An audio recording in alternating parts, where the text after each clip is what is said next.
नमस्कार. श्रावण महिन्यातील प्रत्येक शुक्रवार खूपच पवित्र मानला जातो. या दिवशी अनेक घरांमध्ये श्रद्धेने ज्योतिमातेची पूजा केली जाते. पण ज्योतिमाता कोण आहेत, त्यांची पूजा का केली जाते, पूजेसाठी कोणते साहित्य लागतं, संपूर्ण पूजाविधी काय आहे, ज्योतीची कहाणी काय सांगते आणि शेवटी कोणती आरती म्हणावी, हे सगळं आजच्या व्हिडिओमध्ये आपण समजून घेऊयात. आणि हा व्हिडिओ शेवटपर्यंत नक्की बघा. ज्योती ही मुख्यतः लहान मुलांची जीवनदायिनी देवी आहे. श्रावण महिन्यात दर शुक्रवारी ज्योती पूजन हे व्रत केले जाते. ज्योती ही व्रताची देवता आहे. ज्योती आई ही लहान मुलांचे रक्षण करणारी देवी आहे. श्रावण महिन्याच्या पहिल्या शुक्रवारी भिंतीवर गंधाने ज्योतीचे चित्र काढून किंवा ज्योतीचे छापील चित्र लावून स्त्रिया त्याची पूजा करतात. शुक्रवारी घरांमधील सर्व लहान मुलांचे औक्षण करून ज्योती आईला त्यांचे रक्षण करावे अशी मनोभावे प्रार्थना केली जाते. श्रावणी शुक्रवार व ज्योतिपूजन हे अनेक घराण्यांचा कुलधर्म किंवा कुळाचार आहे. श्रावणातल्या शुक्रवारी कुलदेवीची व देवी लक्ष्मीची आराधना करून सवाष्णींना पुरणाचे भोजन व हळदी कुंकू, फुले, पाने व सुपारीसह दक्षिणा देऊन त्यांचा सन्मान केला जातो. श्रावणातल्या 4 शुक्रवारी ज्योतीची पूजा करतात. या दिवशी संध्याकाळी फुटाणे आणि गुळाचा नैवेद्य दाखवून आरती करतात. ही पूजा संतती संरक्षणार्थ मानली जाते. ज्योतीची पूजाविधी. ज्योतीचे चित्र श्रावण महिन्याच्या सुरुवातीस जो वार येईल त्या दिवशी देव्हाऱ्याच्या भिंतीवर लावावा, म्हणजे जसे की मंगळवार, बुधवार आणि शुक्रवार व शनिवार. श्रावण शुक्रवारी कुलदेवीची व देवी लक्ष्मीची आणि ज्योतीची पूजा करावी. फुले, आघाडा व दुर्वा यांची एकत्र करून केलेली माळ, कुंकू लावलेला 21 मण्यांचा कापसाचा चौसर देवीला घालावा. गंध, हळद, कुंकू, अक्षता वाहाव्या. ज्योतीची आरती करावी. विड्यांच्या पानांबरोबर सुपारी व फळ ठेवून दूध साखरेचा आणि गुळासह चणे फुटाण्यांचा नैवेद्य दाखवावा. स्वयंपाकात पुरणपोळीचा नैवेद्य करावा. देवाला रांगोळी काढून नैवेद्य दाखवावा. सवाष्णींच्या ताटाभोवती रांगोळी काढावी. जेवावयास बसण्यापूर्वी पानापुढे विडा दक्षिणा ठेवून नमस्कार करावा. जेवण झाल्यावर सवाष्णींची खणा नारळाने ओटी भरावी. ज्योतीची पूजा आरती झाल्यावर घरातील लहान मुलांना पाटावर बसवून त्यांना ओवाळावे. कुंकू लावून चणे गुळ फुटाण्याचे व आरत्याचे वाण द्यावे व आपल्या मुलांच्या कल्याणासाठी व दीर्घायुष्यासाठी देवीकडे प्रार्थना करावी. मुलं परगावी असल्यास 4 दिशेला औक्षण करून अक्षता टाकाव्या, म्हणजे परगावी असलेल्या मुलांचे औक्षण केल्यासारखे होते. या दिवशी शुक्रवारची कथा वाचावी. आता ऐका शुक्रवाराच्या ज्योतीची कहाणी. आटपाट नगर होतं. तिथं एक ब्राह्मण राहत होता. तो दारिद्र्याने फार पिडला होता. त्याची बायको शेजारणीच्या घरी एके दिवशी बसायला गेली. आपल्या गरिबीचं गाणं गायली. शेजारणीनं तिला शुक्रवारचं व्रत करायला सांगितलं. ती म्हणाली, बाई शुक्रवारचं व्रत कर. हे शुक्रवार तू श्रावणापासून धर. सारा दिवस उपवास कर. संध्याकाळी सवाष्णीला बोलवावं, तिचे पाय धुवावे, तिला हळद कुंकू द्यावं, तिची ओटी भरावी, साखर घालून दूध प्यायला द्यावं, भाजलेल्या हरभऱ्याची खिरापत द्यावी, नंतर आपण जेवावं. याप्रमाणे वर्षभर करून नंतर त्याचं उद्यापन करावं असं सांगितलं. ही घरी आली, देवाची प्रार्थना केली व शुक्रवारचं व्रत करू लागली. त्याच गावात तिचा भाऊ राहत असे. तो एके दिवशी सहस्र भोजन घालू लागला. साऱ्या गावाला आमंत्रण दिलं. बहिणीला काही बोलावलं नाही. ती गरीब, तिला बोलावलं तर लोक हसतील. पुढं दुसऱ्या दिवशी सारे भावाकडे ब्राह्मणांचे थवेच्या थवे येत आहेत, पोटभर जेवित आहेत. बहिणीनं विचार केला, आपला भाऊ सहस्र भोजन घालतो आहे, बोलावणं करायला विसरला असेल तर आपल्या भावाच्या घरी जायला काही हरकत नाही, असा मनात तिने विचार केला. सोवळं नेसली, बरोबर मुलांना घेतलं आणि भावाच्या घरी गेली. पुष्कळ पानं मांडली होती. एका पानावर जाऊन बसली. शेजारच्या पानावर मुलांना बसवलं. सर्व पानं भरली. सारं वाढणं झालं. तेव्हा तिच्या भावानं तूप वाढायला घेतलं. वाढता वाढता तिच्या पानाशी आला.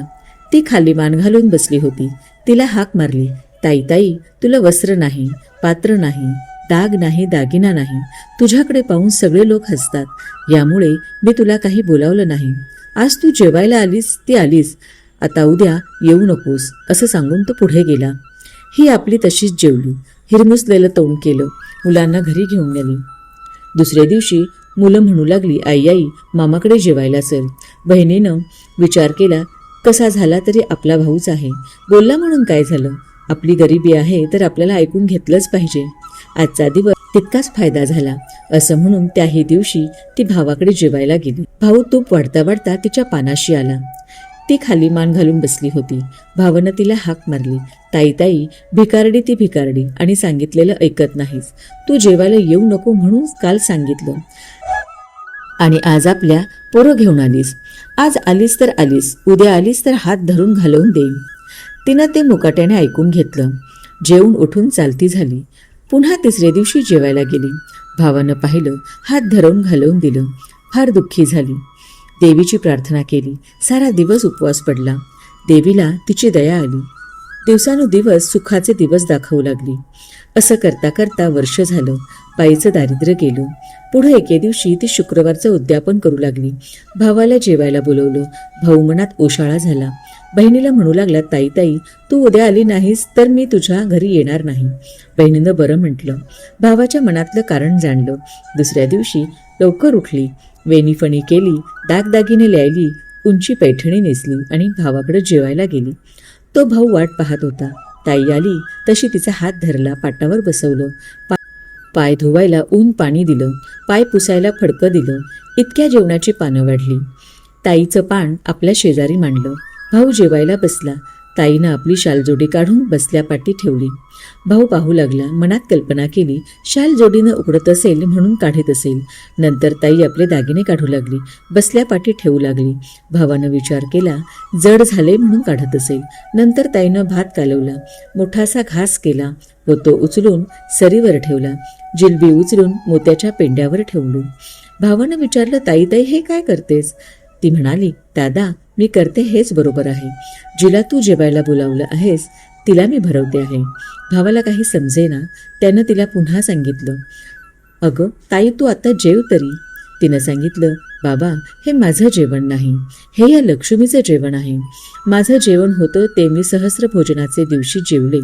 इतकं ऐकल्यावर भाऊ मनात ओशाळला. तसाच उठला आणि बहिणीचे पाय धरले. झाल्या अपराधाची क्षमा मागितली. बहिणीनं क्षमा केलं. नंतर दोघंजणं जेवली. मनातली अढी काढून टाकली. दोघांनी देवीचे आभार मानले. भाऊ बहिणीकडे जेवायला गेला. तिला आनंद झाला. देवीने जसं तिला समर्थ करून आनंदी केलं तसं तुम्हा आम्हा करावे. ही 60 उत्तराची कहाणी 5 उत्तरी सुफळ संपूर्ण. जय देवी जय देवी जय जीवती जननी, सुखी ठेवी संतती विनंती तव चरणी. श्रावण येताची अनुप्रतिमा, गृहात स्थापुने करू पूजना. आघाडा दुर्वा माळा वाहूया, अक्षता घेऊन कहाणी सांगूया. जय देवी जय जीवती जननी, सुखी ठेवी संतती विनंती तव चरणी. पुरणपोळीचा नैवेद्य दाऊ, सुवासनींना भोजन देऊ. चणे हळदी कुंकू दूधही देऊ, जमुनी आनंदे आरती गाऊ. जय देवी जय जीवती जननी, सुखी ठेवी संतती विनंती तव चरणी. सटवीची बाधा होई बाळांना, सोडविसी त्यातून तुची तयांना. यासाठी तुझला करती प्रार्थना, पूर्ण ही करी मनोकामना. जय देवी जय जीवती जननी, सुखी ठेवी संतती विनंती तव चरणी. तुझ्या कृपेने सौख्य नांदू दे, वंशाचा वेल वाढू दे. सेवा हे व्रत नित्य घडू दे, मनीचे हेतू पूर्ण होऊ दे. जय देवी जय जीवती जननी, सुखी ठेवी संतती विनंती तव चरणी. ज्योती माता की जय. आणि हा व्हिडिओ आवडला असल्यास लाईक, शेअर आणि सबस्क्राईब करायला विसरू नका.